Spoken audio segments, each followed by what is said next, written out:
Desventuras em série. Mau começo. Capítulo 1. Se vocês se interessam por histórias com final feliz, é melhor ler algum outro livro. Vou avisando, porque este é um livro que não tem de jeito nenhum um final feliz, como também não tem de jeito nenhum um começo feliz, em que os acontecimentos felizes no miolo da história são pouquíssimos. E isso porque momentos felizes não são os que mais encontramos na vida dos 3 jovens Baudelaire, cuja história está aqui contada. Violet, Klaus e Sunny Baudelaire eram crianças inteligentes, encantadoras e desembaraçadas, com feições bonitas, mas com uma falta de sorte fora do comum, que atraía toda espécie de infortúnio, sofrimento e desespero. Lamento ter que dizer isso a vocês, mas o enredo é assim, fazer o quê? A infelicidade deles começou certo dia na Praia de Sal.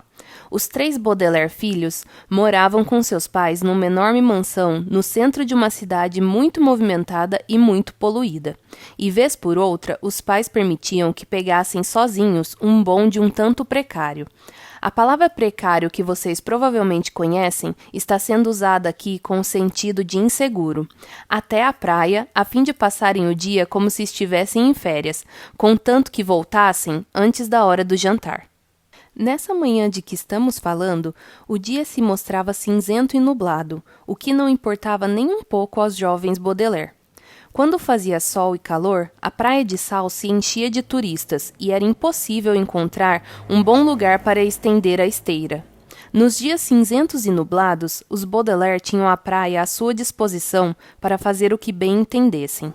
Violet Baudelaire, a mais velha dos 3, gostava de atirar pedras bem longe para vê-las deslizar na superfície do mar antes de afundarem. Como a maioria dos jovens de 14 anos, era destra, ou seja, estava acostumada a usar a mão direita, ao contrário dos canhotos, de modo que as pedras deslizavam mais tempo e avançavam mais longe nas águas turvas quando a mão com que as arremessava era a direita e não a esquerda.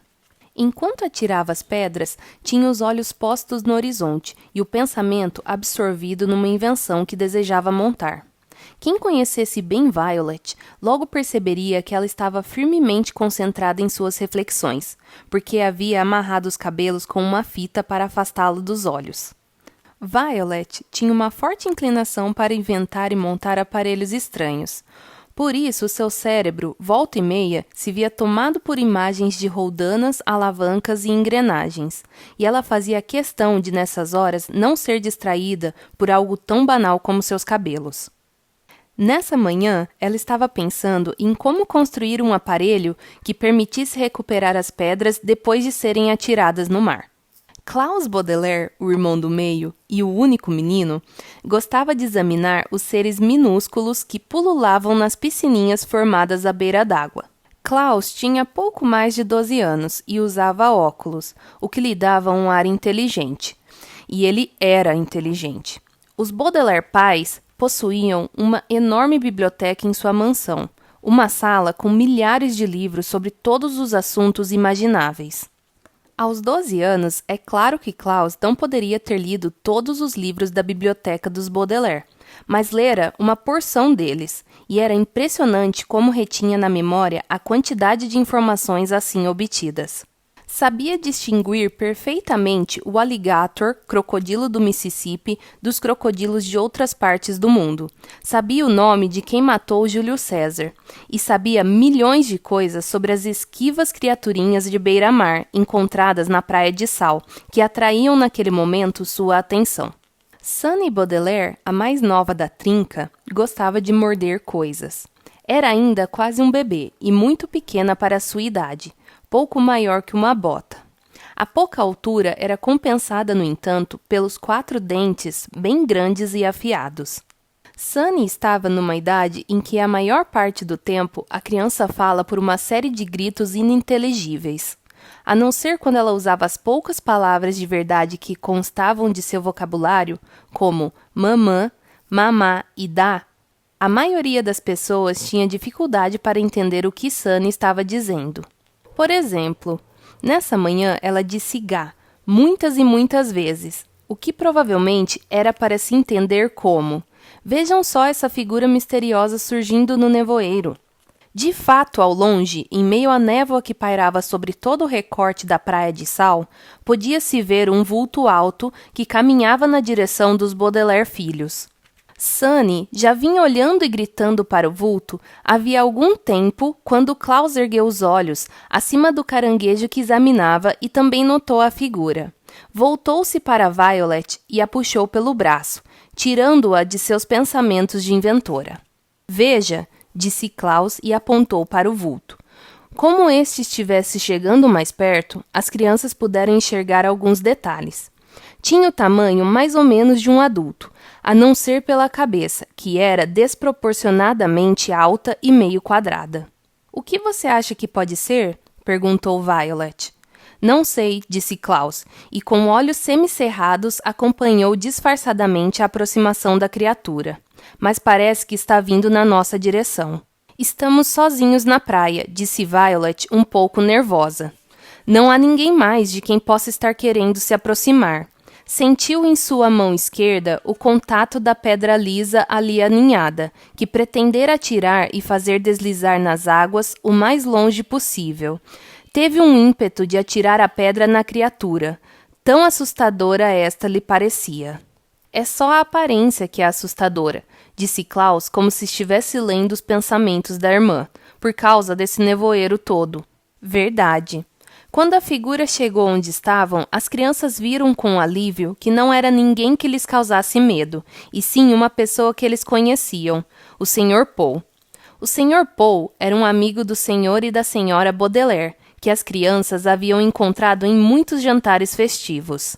Uma das coisas que Violet, Klaus e Sunny realmente apreciavam em seus pais era que não excluíam os filhos quando recebiam para jantar, deixando que eles sentassem à mesa com os adultos e participassem das conversas, contanto que ajudassem depois a tirar os pratos e travessas.